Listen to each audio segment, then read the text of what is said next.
Usaphekwa esophulwa ngemibuzo Andiswa Dike kwinkundla ephakamileyo yaseBhayi eMpuma Koloni kwityala elingundaba mlonyeni lomfundisi waseNigeria umfundisi Timothy Omotoso. Elityala liphinde lathabathisa kancinci nje emva kwentsimbi ye-11 ngale ntsasa, ukanti amagqwetha kamfundisi Omotoso kulindeleke ukuba aqhubeke esebenzisa ukubethana kobungqina obubhaliweyo nobo abunikezele enkundleni uAndiswa Dike. Basampheka bemophula uAndiswa Dike yaye bekusagqilwe kubungqina bakhe bokuba umfundisi Omotoso wambamba ngendlela engathandekiyo.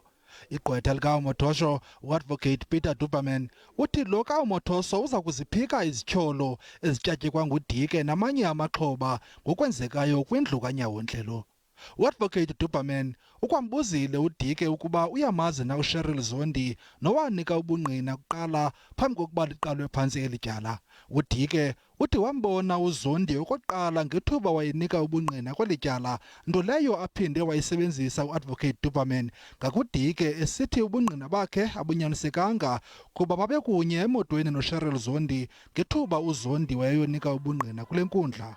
Ukanti elityala lisaqhuba.